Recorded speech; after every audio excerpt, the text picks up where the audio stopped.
हिंदुस्तान से अलग हो जाए।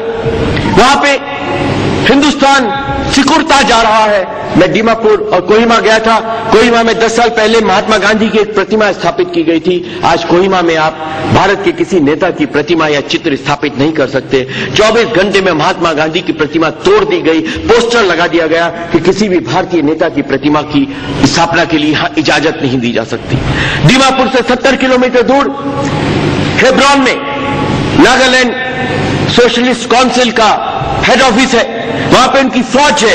वे अपना रिपब्लिक डे और स्वतंत्रता दिवस अलग मनाते हैं। कलकत्ता और दिल्ली से पत्रकार ले जाते हैं क्योंकि वे एक अलग ईसाई कॉलोनी नागालैंड फॉर क्राइस्ट इसकी स्थापना करना चाहते हैं। ये जो चतुर्दिक आक्रमण है, ये केवल भारत की उस युवा शक्ति के जागरण से परास्त और पराभूत किए जा सकते हैं जो अपनी पहचान के प्रति एपोलोजेटिक नहीं है, जो अपनी मूल चिति अपने मानस के प्रति जिसके हृदय में कोई क्षमा भाव नहीं है, जो संकोच नहीं करती है, वे ही उन लोगों को परास्त करेंगे कि जो पिंक चड्डियां और बियर की बोतल लेके हिंदुस्तान में सेकुलरवाद का झंडा फहराते हैं। इनको परास्त करने की जिम्मेदारी ईश्वर ने हमको दी है और वह हम अवश्य निभाएंगे। मित्रों, मैं अपनी आंखों से एक नित्य नूतन सनातन आधार पे खड़े भारत का अभ्युदय देख रहा हूं और उस अभ्युदय का सूर्य जो है वो चारों ओर अपनी प्रभा फैला रहा है।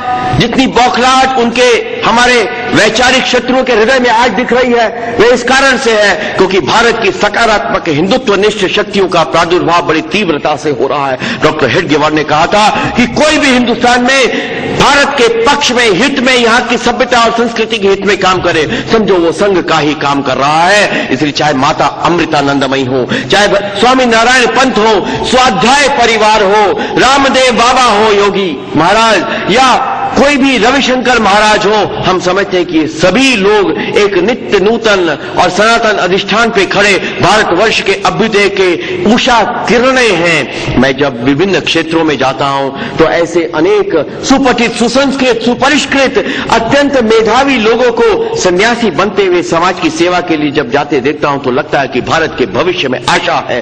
भारत के भविष्य में आशा सिर्फ तब दिख सकती है जब आप दिल्ली की तरफ से आंखें मोड़ लें, जब आप बाकी हिंदुस्तान को देखना शुरू करें।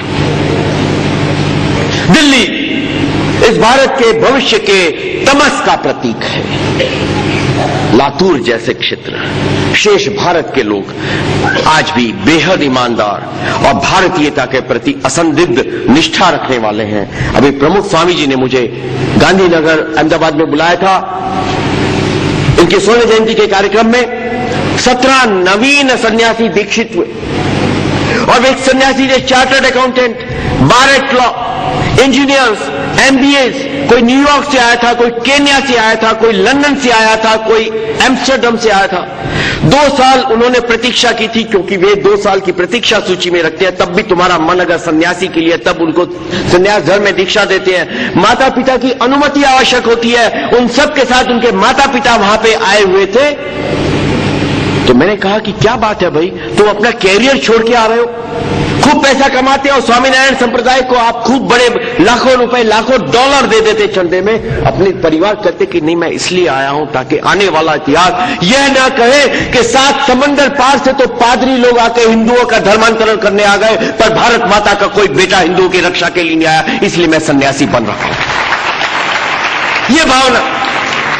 यह भावना जब तक नहीं जगेगी कि शिवाजी और राणा प्रताप अच्छे, मेरे घर में ही होने चाहिए, मुझे ही होना चाहिए, तब तक हम हिंदुस्तान की रक्षा नहीं कर सकते। अगर हम यही सोचते रहेंगे कि शिवाजी और राणा प्रताप अच्छे लेकिन पड़ोसी के घर में पैदा होकर ज्यादा अच्छे, मेरा बेटा तो सिटी बैंक में नौकरी पा जाए, तो हिंदुस्तान की रक्षा नहीं कर पाएंगे। दोस्तों, संघ के प्रचारक एक अभिनव आदिशंकर की परंपरा के वाहक एक अद्भुत क्रांतिकारी काम हुआ है। मैं मेघालय गया, शिलांग के पास हाफलॉन्ग जिला है, वहां पे डॉक्टर विश्वामित्र मिले। दिल्ली से उन्होंने एमबीबीएस एमडी किया, मौलाना आजाद मेडिकल कॉलेज से।